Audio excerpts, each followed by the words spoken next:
Почитувани гледачи, почитувани земјоделски производители, време е за ново издание на Агроспектар, вашата емисија која што ве информира и едуцира.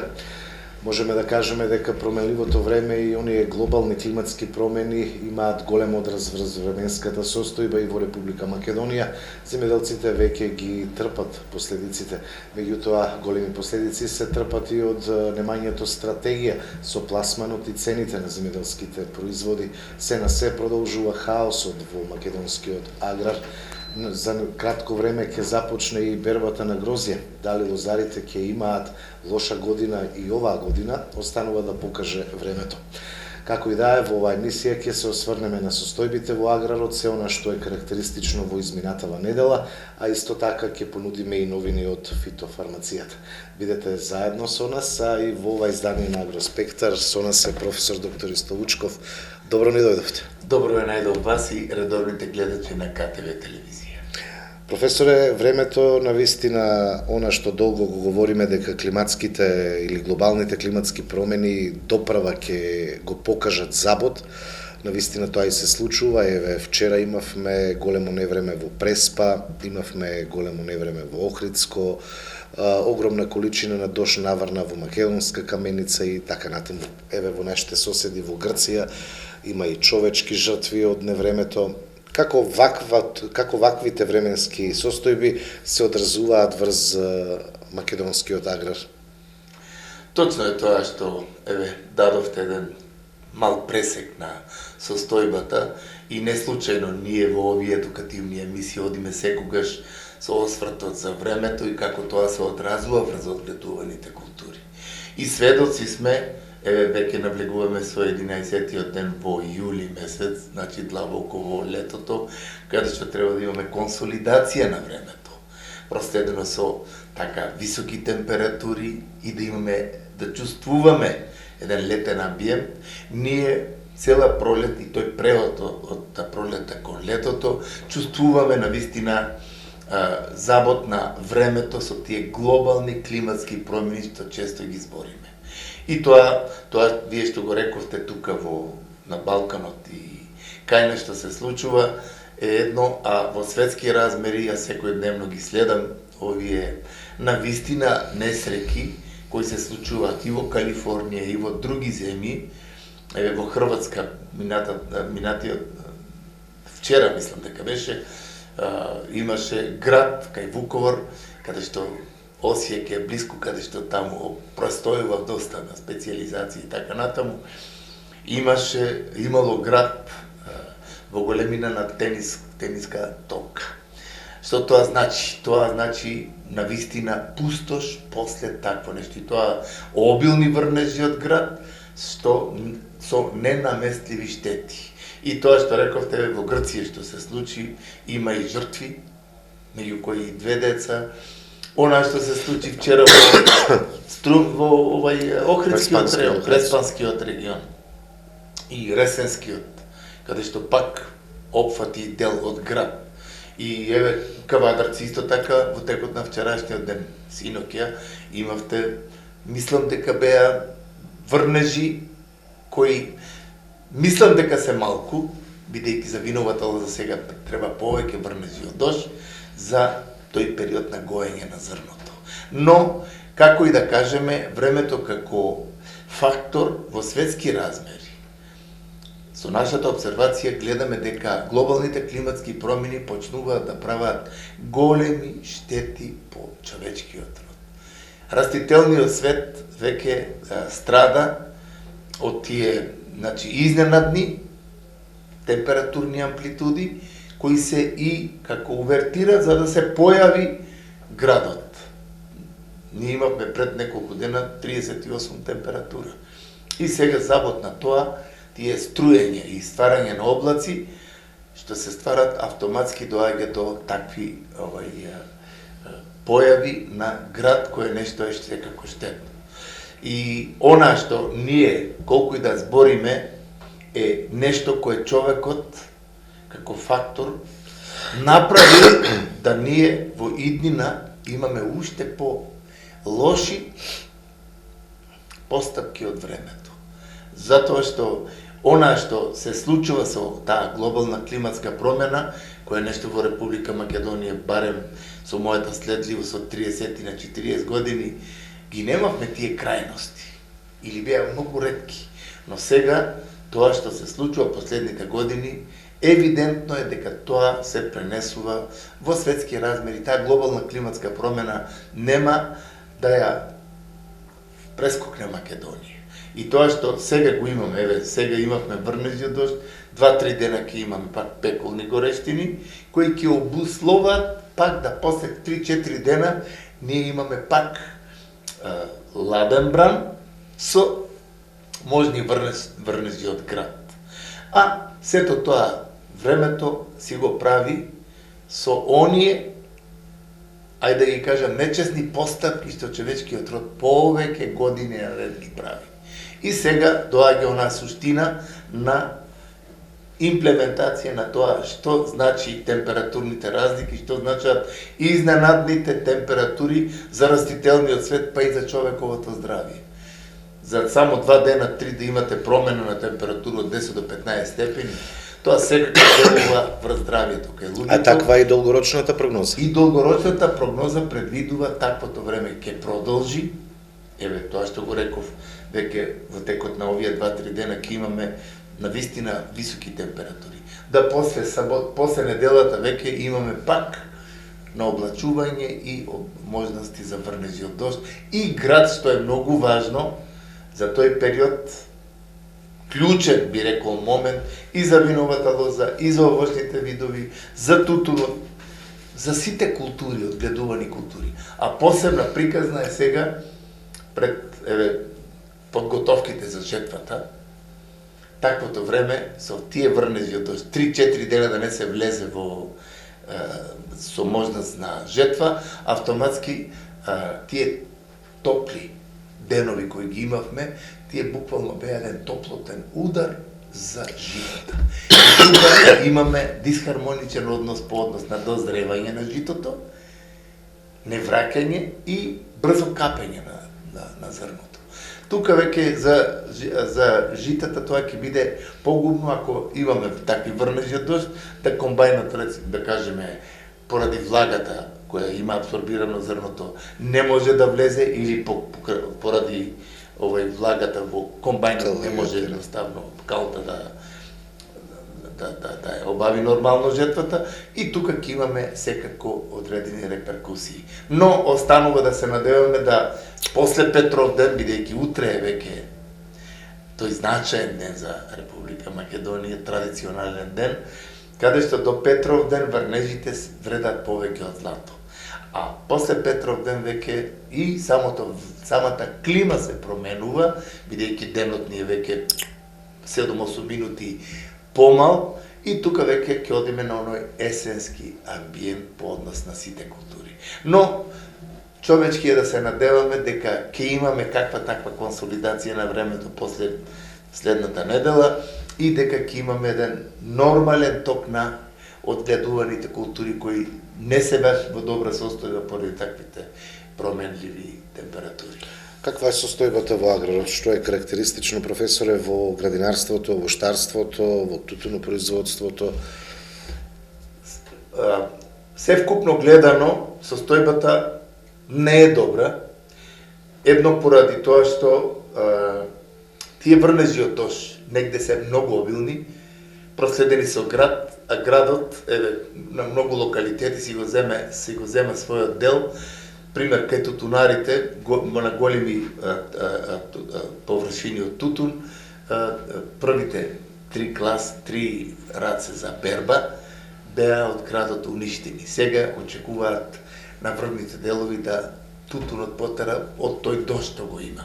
Значи, градот си го направи своето на квалитетивниот аспект на тутунот, кој очекувавме да биде фантастичен.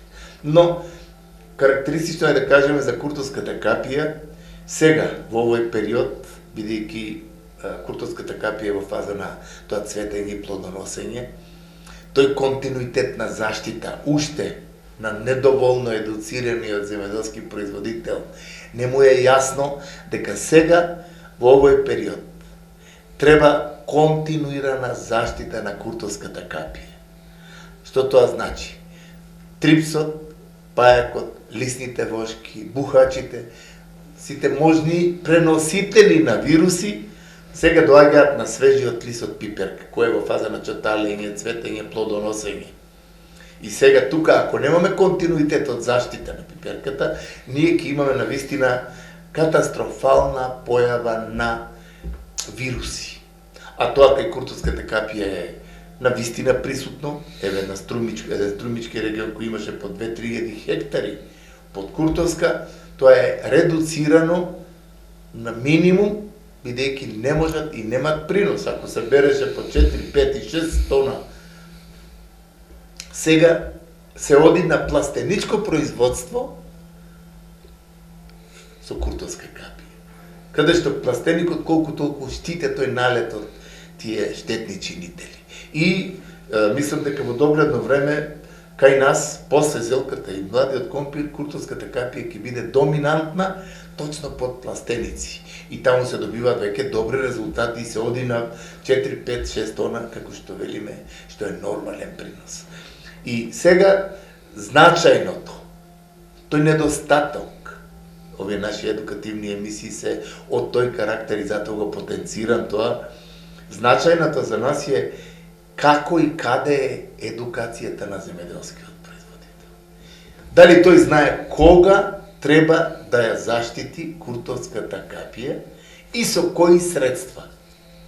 Кога треба да ја прихрани куртовската капија, за таа причаталењето, кога веќе цвете и плодоноси, да имаме квалитетна пиперка од куртовска капија. Сето тоа што се работи сега е стихиски, неконтролирано. Некој производител ставил повеќе ѓубре, има бујна маса, а нема род. Тоа е поради дисхармоничниот однос на почвата. Некој вика 10 пати прскам, пак имам вируси. Пак имам вошка, пак имам трипси, така натаму. Значи, тој со диагнозата и со моментите на третирање, и концентрацијата и дозата на препаратот, и компатибилната комбинација која треба да се примени и за болест, и за штетници, и за мотивација на коренот за развој, сите тие работи се сега стихиски, произволни и неконтролирани.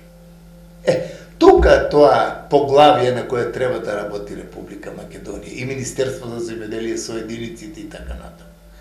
А не да ние гледаме кој што рекол Мицковски, што рекол Заев. Едноставно политиканството дојде како еден императив како да тоа е приоритетно да добиеме некој датум, отколку да видиме каде е доле земјоделскиот производител обезглавен, пуштен и непочитуван со цените. Вчера дојде човек кај мене 40 тони зелка, трговецот му рекол по 2 денара, еве ти вреки да го собираш. И тој му рекол, еве ти ги вреките, оди собирај ти. 2 денари. Значи, да ја набере зелката, да ја стави во вреките, да ја стави во тракторот и да ја носи на магазинот. Па он тука ќе потроши 3 денари или 4 денари. За аргатите и за тоа. И наместо да има континуитет од откупот и сигурноста на земјоделскиот производител за производството, ние имаме навистина една трагична, обезглавена работа од земјоделскиот производител. Едноставно контролата по однос на неговата примена на пестициди, примена на ѓубрива, организирано да знае за кој произведува.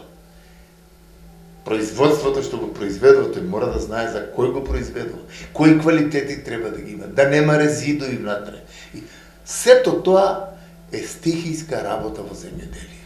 И ние збориме за поглавја, и збориме, па на првата страна ќе кажат дај да видиме колку едуциран земјоделец имаме. Да видиме како ги применува хемиските средства, да видиме како ги применува минералните ѓубриви. И тек тогаш ние ќе се враќаме назад, тоа што францускиот амбасадор го рече, исполнете ги условите. Камо среќа ние сега да имаме едуциран земјоделски производител што знае да произведува органска храна. Мислите дека нема да ја препознае европскиот пазар? сами ќе ја барат. Меѓутоа, тешко може да се менуваат навиките кај нашиот земјоделец. Нашиот земјоделец тешко прифаќа наука. Значи, они се убедени дека знаат да произведуваат по традиционално производство. Овака сега, тоа е ваше мислење и јас го делев доскоро. Меѓутоа, млади луѓе што сака да се предопределат на земјоделие, што веќе размислуваат дека прво треба да размисли, после да се стави рака во джеп. Има ли такви млади луѓе кои велат, јас ќе одам смислено во производството. Нема да прскам 8 пати да ми никни плига тука, нема да фрлам ѓубро од ракав, да му правам кејф на комерцијалниот сектор на апотеките, него ќе одам со смислен пристап. Но, тука се случува Министерството за економија. Со тој пасивизитет гледам јас лично. Дека таму има куп луѓе што фактички земаат плат од буџетот, од грбот на земјоделецот и не знаат што работат. Бидејќи тие треба да го прочешат целиот европски пазар, Министерство за економија. Треба да значи економската интонација на државата ја дават Министерството за економија, што реализирало Министерството за земјоделие, Министерството за економија да го пласира на европскиот пазар. Тука тие дали две министерства треба да постојат, или едно треба да биде, Министерството за земјоделие треба Министерството за економија да го ефектуира во добитна комбинација за Република Македонија. Влесна девизи.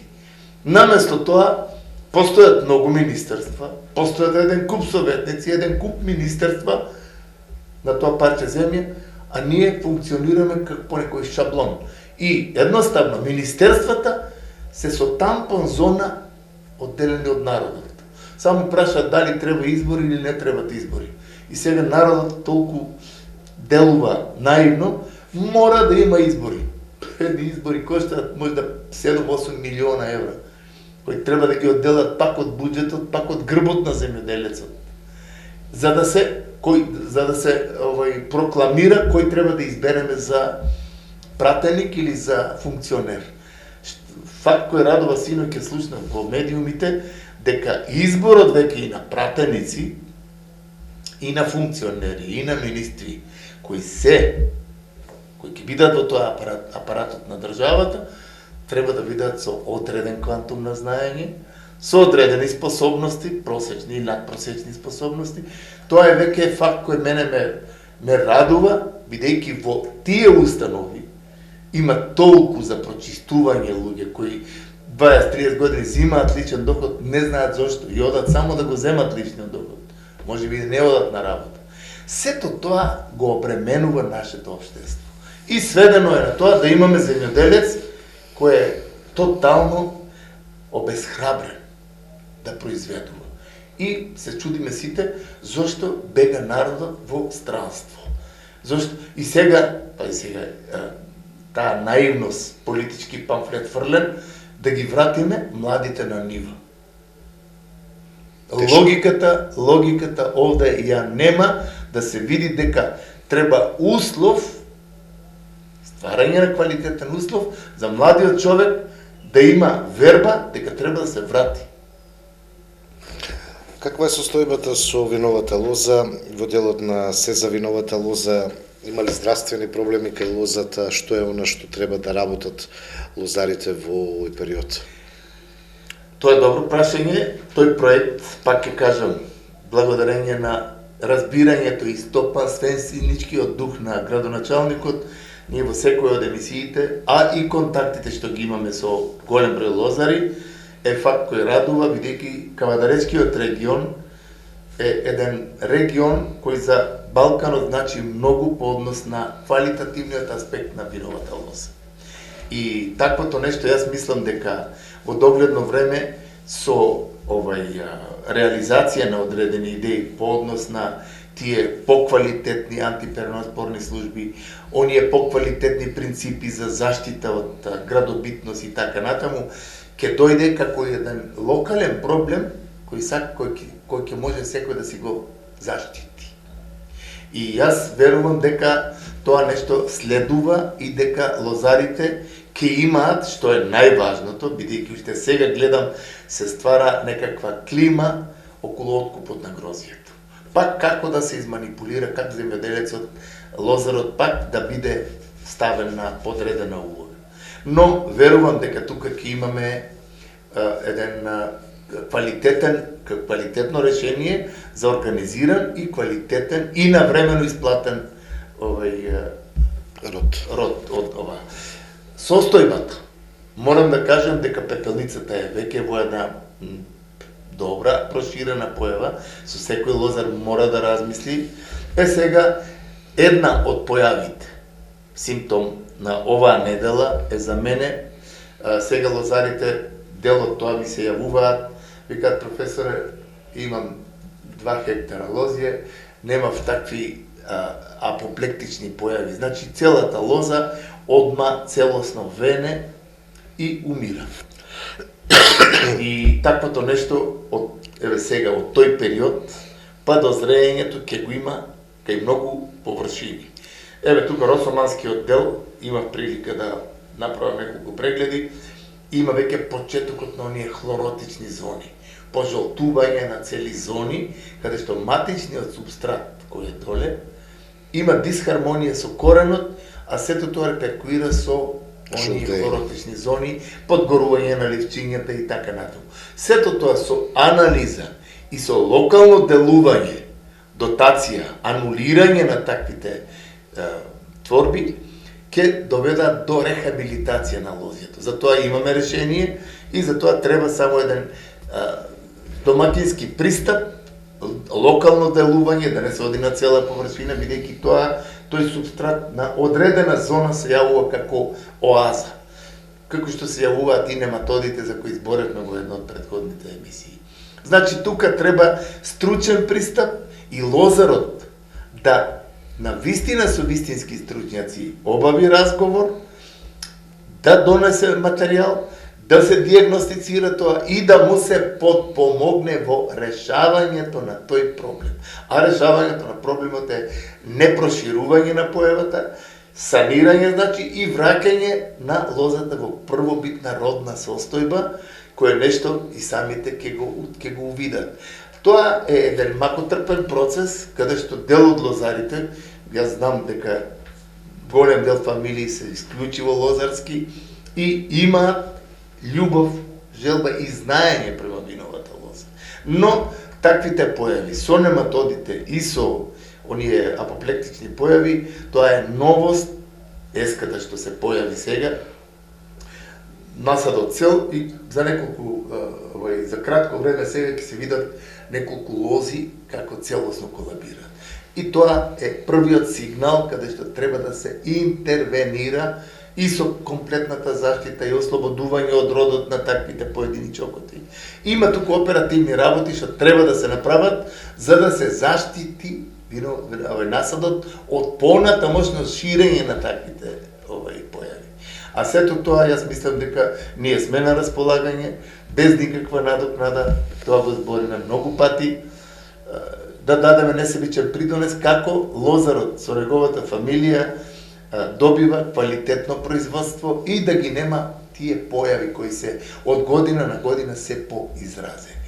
Со еден збор сега е неопходно, после веќе овој дожд што вчера го имавме, виновата лоза со последното прскање да се опфати, вклучувајќи тука и ботритицид, и следливоста на гроздовиот молец, затоа го има и тој препарат што сите ларвени стадиуми ги опфаќа, што ќе биде после како новост од фитофармацијата, и да виновата лоза биде комплетно заштитена, бидејќи сега со тој дожд, со таа промена на времето која пак ќе се случи, ние имаме можност да имаме и напад од пламеницата во таа фаза киселјак, кога е веќе гроздот оформен и дел од луѓе ми се јавуваат, вика, во таа фаза гледам на листовите имам флеки. И на гроздот инфективен процес. Затоа е потребна, последното прскање, потребна е комбинација, компатибилна комбинација, оние препарати кои често ги избориме што имаат двокомпонентни ефекти и контактен и системичен, каде што имаме целосно делување или локализација на ширење на мицелиумот и фруктификација на габата, каде кои што делуваат на митохондриите, на самиот патоген и тој не може да остварува инфективен процес. Значи, со еден збор, сега не е помалку важно до Петров ден да се уште еден третман кај виновата лоза направи, вклучувајќи го и ботритисот, бидејќи имавме на одредени локалитети и град, а тие оштетување што се сега со зрното имаат можности на пукање, тука треба да се оди со комплетна комбинација фунгицид за пепелницата, пламеницата, за гроздовиот молец. Сега бумбарот, аномалата е веќе појавена и она се јавува во локалитети, тоа треба се во одредени кругови и она треба да се санкционира. Гроздовиот молец, ботритисот како секундарен патоген треба не да се занемари, посебно кај асталските сорти, доколку сакаме право зрно, треба тука ботритицидот да игра улога на депозит, за да немаме ширење на ботритисот, кој нешто може да предизвика големи штети, доколку имаме такви времени врнежи од дожд, кои при зголемување на шекерноста, кај асталските, кај раните сорти, при зголемување на шекерноста, тука ботритисот наоѓа многу добра средина за да се за кратко време да обави инфекцијата и да имаме уништување на цел грозд, кој нешто е штета за секоја лозарска фамилија.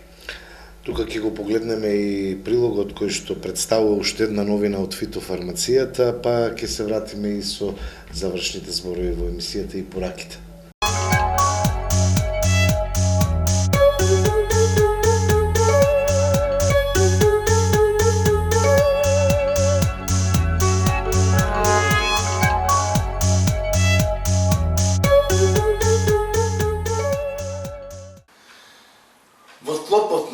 Прилози кои ги даваме во едукативните емисии, секогаш вградуваме нешто ново кое навистина од светски размери. Фитофармацијата со оној интензивен развој и те како значаен со доприносот кој го дава во успешна заштита на земјоделското производство.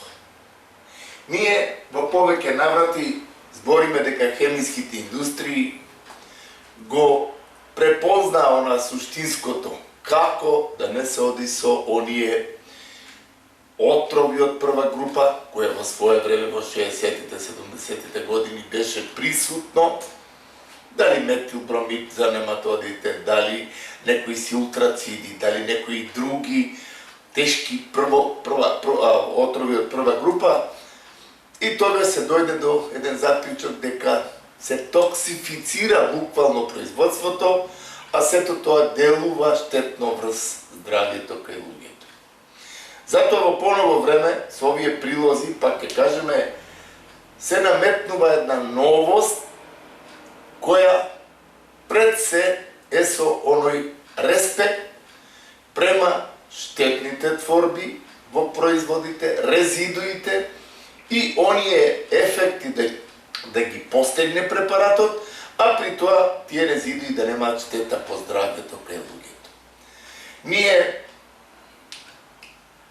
пред неколку емисии зборавме за оние спинозите како новост.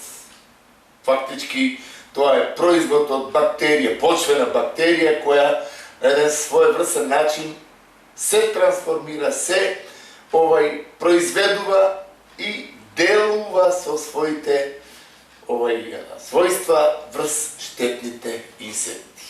И денес ќе кажеме нешто за еден таков нов инсектицид. Тоа е Delegate 250 VG. Што тоа представува за не само кај нас, него во светски размери? Делегејтот, како чиста новост, припаѓа токму во инсектицидите од една нова генерација, која припаѓа на групата од спинозини, содржајки спинотерам, кој 250 грама, кој нешто е итекако како активна материја, значајна за ефикасно делување према штетните инсекти. И мора да кажеме дека спинозините добиени со ферментација на почвена бактерија, Сахаропулус спиноза, со таа хемиска модификација, значи спинозините и спинотерамот, како втора активна материја, делуваат итекако ефикасно за успешно сузбивање на штетните инсекти. Тие, со таа синтетичка модификација, делуваат со силно инсектицидна ефикасност и долга резидуалност, што на производите на база на спинотерамот им обезбедува ефикасна контрола врз штетните инсекти, кои ги имаме во повеќе такви ентомолошки класификации, делува на лепидоптерите, на диптерата, на колеоптерите и голем број други штетни инсекти. Што е значајно со првите резултати и зошто ние го преодицираме денес делегейтот како еден нов инсектицид? Ние знаеме дека во овоштарството евересенскиот дел со еболкото, со карпокапсата, каде што одат од 20 до 26 третмани, многу тешко се излегува на крај и карпокапсата пак ја има во размери која прави големи штети.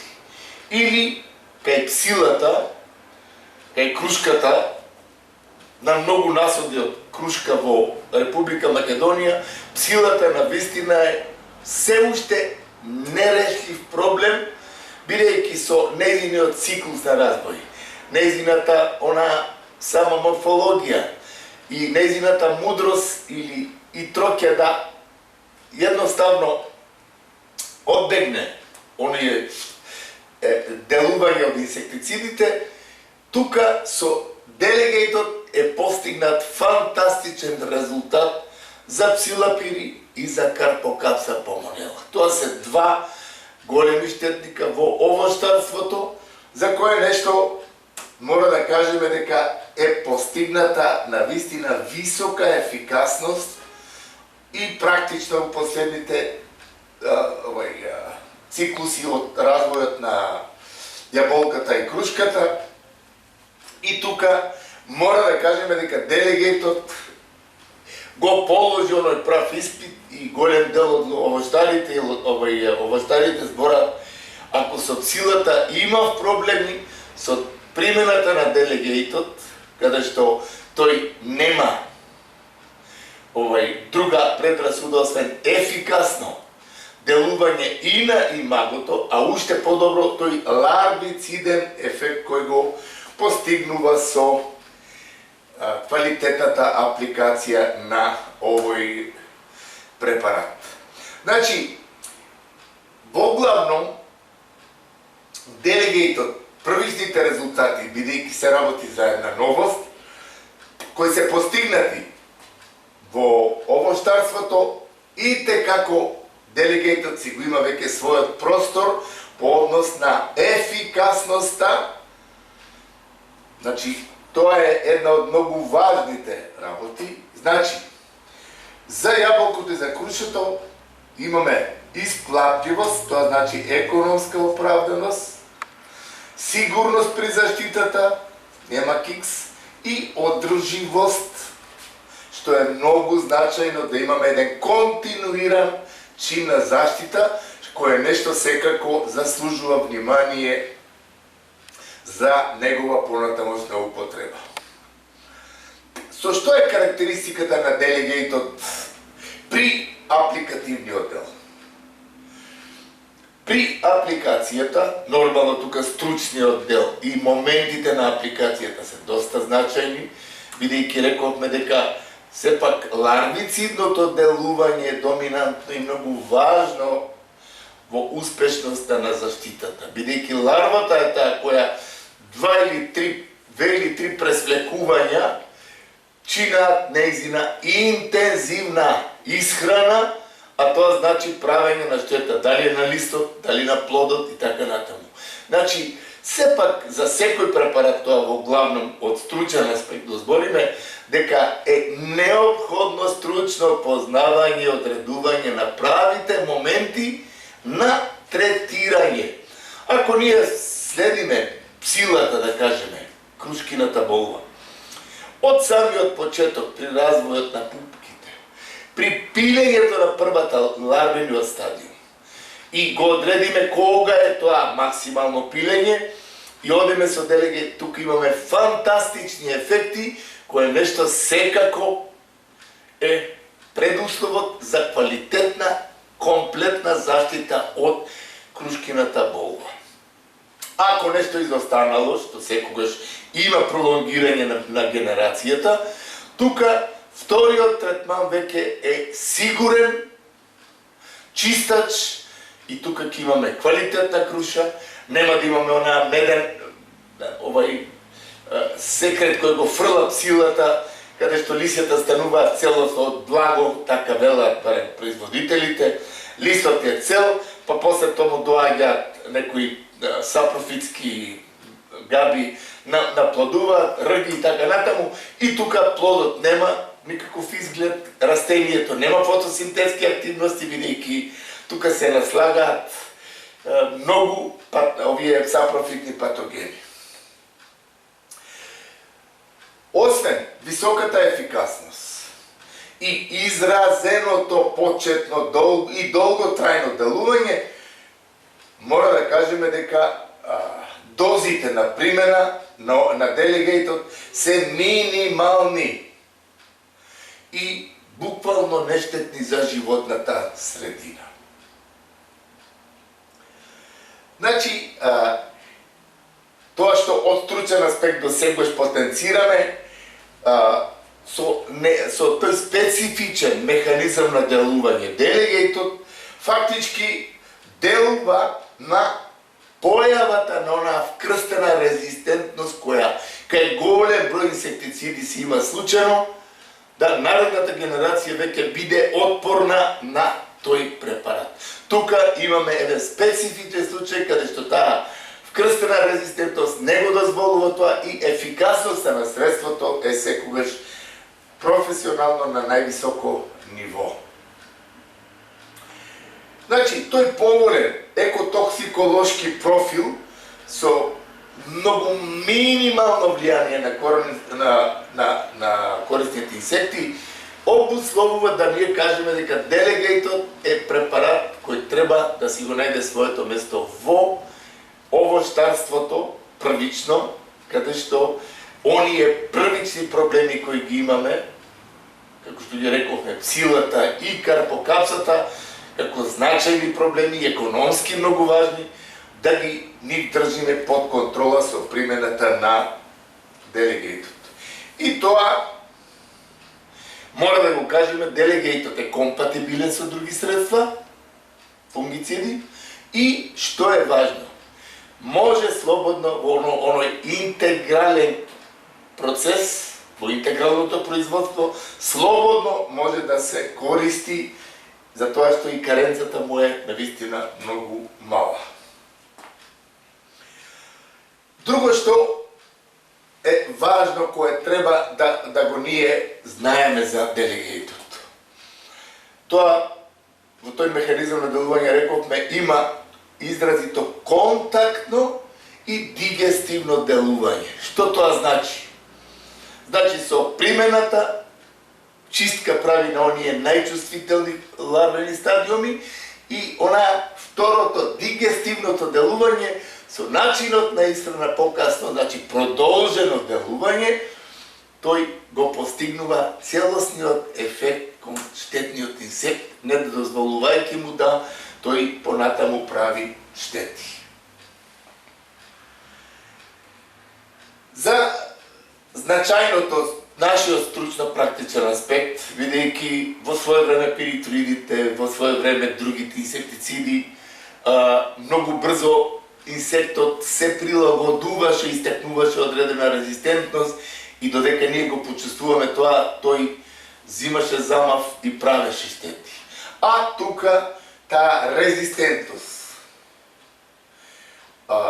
навистина е важна работа и дека не е забележена на вкрстена резистентност од другите инсектициди од групата на спинозидите. Токсиколошките особини веќе ги спомнавме и нивната одлика за висока ефикасност е евидентна и делувањето на одредени корисни организми, како што е групи од инсектициди кои ги имаме, каде што тие бришеа се живо и корисно и штетен инсект, тука веќе со употребата на делегейтот имаме многу мали или незначителни действија на корисните инсекти. Со еден збор, едно сме убедени во тоа дека делегейтот како новост која навистина заслужува внимание, тука Хемомак секако е за почит и респект кои такви и сличните такви препарати од групата на спинозините ги вградува веќе во програмскиот дел на заштитата на растенијата во Република Македонија. Во догледно време ние ќе имаме навистина и ефикасна, и квалитетна, и економски оправдана заштита. Сето тоа производителите, гледачите кои имаат своји насади од крушка, од јаболко и така натаму, не друго, само нека опробат, ќе видат дека делегейтот ќе стане нивни успешен сојузник во квалитетно и успешна заштита на нивниот насад.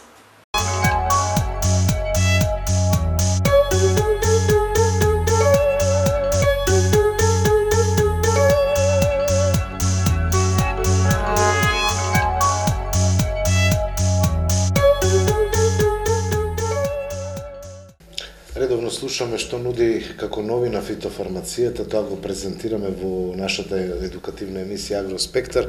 Професоре, за крај, која ќе биде пораката до нашите гледачи земјоделски производители? Ова и сличните такви новости кои ги презентираме во овие едукативни емисии имаат карактер на запознавање на земјоделските производители, лозарите, овоштарите, градинарите, со тие нови формулации. Оваа новост, делегейтот, навистина е новост која, пример за асталските сорти, за пластеничкото производство, за секое производство, со каренцата која е многу мала, со опфатот и оној ударен, нивни ефикасен дел во фаза на ларвените стадиуми, голема ефикасност, со долготрајно делување. Значи, се работи за новост која во светски размери веќе има свој авторитет. И затоа нашата препорака, бидејќи е компатибилен со сите средства, нашата препорака е таа и сличните такви новости кои се трудиме да ги уедноставиме со 15-20 минутен лабораториски чин на видување, е да се таа новост вгради во нивната програма за заштита, кој нешто ќе носи резултати на квалитетно грозје, квалитетна круша, квалитетна јаболка, квалитетни градинарски култури, а сето тоа да биде без оние резидуи кои ни ги често пати Европската заедница потенцира, дека производите не треба да имаат резидуи, пестицидни резидуи, кое нешто е штетно по здравјето. А ние на тоа поле мора уште многу да работиме, да го едуцираме земјоделскиот производител, бидејќи од моите лични досегашни искуства, ние имаме интелигентен производител кој знае да свати и прифати доколку е едуциран, доколку му е укажано дека тој ќе потроши 2 пати помалку а ќе биде ефикасноста многу поголема ако го употреби тоа и тоа. Тој тоа ќе го примени. Меѓутоа, и квази стручњаците што има, и луѓе комерцијалисти кои живеат од незнаењето на на лозарот, на овоштарот, тоа е меката и тоа е нештото кое треба, тоа ткиво треба да се анулира. Значи, правиот стручњак со квантумот на знаење, со познавање на физиологијата на растението, и инфективниот процес на болестите, на штетните инсекти и така натаму, со тој квантум на знаење треба да го усмери производителот што во кое време треба да примени. Или анализата на почвата мора да постои, да производителот не фрла од ракав ѓубре. Значи, анализата укажува колку азот има во почвата, колку фосфор, колку калиум, колку микроелементи.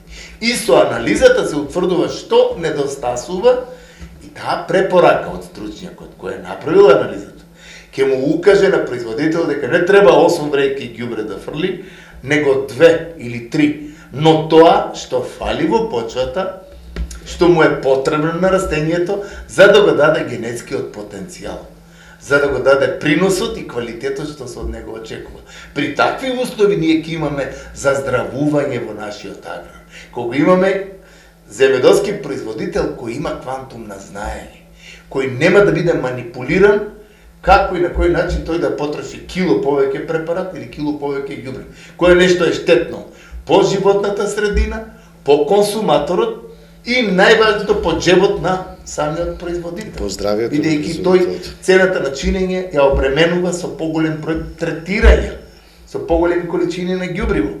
А сето тоа нема потреба, што го укажуваат правилните смерници, а тоа е диагностиката и анализата на почвата. Сите тие работи ние во овие едукативни емисии повеќе години ги избориме. Време е во Министерството една целосна рехабилитација на тоа, едно комплетно опремување на подрачните единици кои има квалитетни стручњаци, агрономи, кои треба да се опремат и со лабораториски инструменти за да дадат вистински резултат. Бидејќи јас не ги обвинувам луѓето од подрачните единици кои на вистина немат ништо. Но тоа не значи дека не треба да прочитат 5 збора повеќе и да имат квантум на знаење врз следливоста на температурните услови. И тие метеостаници што се добра идеја, бидејќи микроклиматските разлики се поизразени. Не е на одмет тие метеостаници да ги имаме почесто таму кај што имаме брзи промени. Тоа ви го реков пред 1-2 емисии. Во Струјмица има метеоролошка станица кај институтот во Струјмица.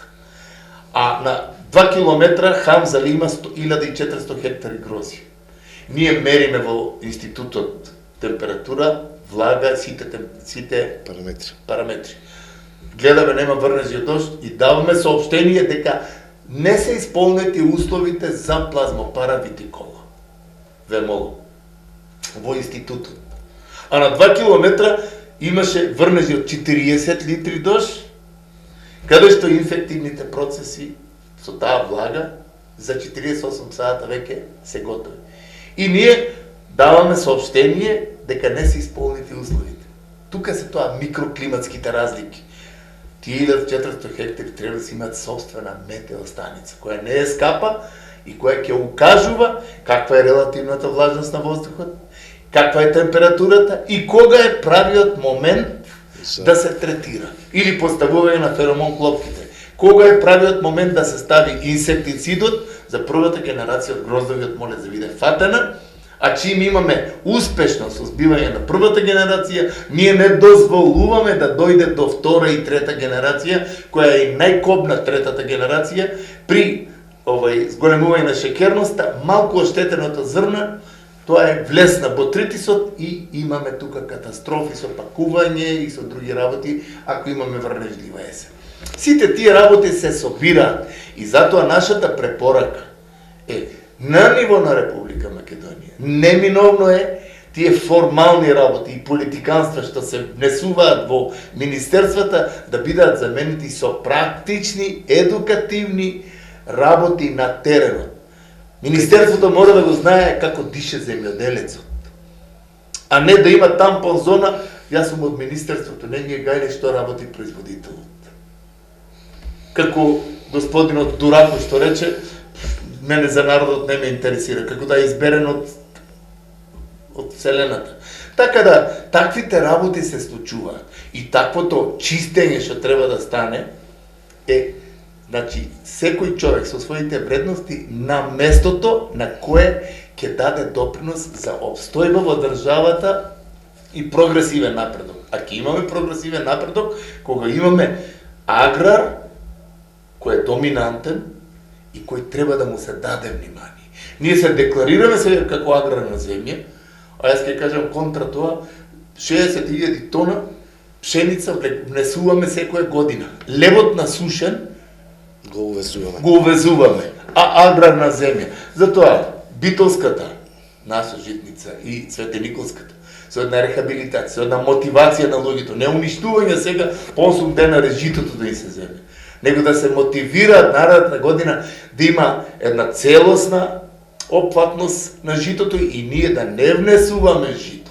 Потребно е многу работа во аграрот. Затоа во аграрот потребно сето тоа, а имаме тој народ што е останат. Имаме трудолюбив земјоделски производител. Тоа мора да го знаеме. Јас и нашите лозари ги гледам. Мора да се работи. Од Сабајле до вечер, он е трудолюбив. Вика професор, ако треба ќе спијам, вика овде, вика ќе направам кревет. Меѓутоа сакам да имам резултати. И кога ќе дојде со резултатите, еве сега со праските, 50 дена да гајба.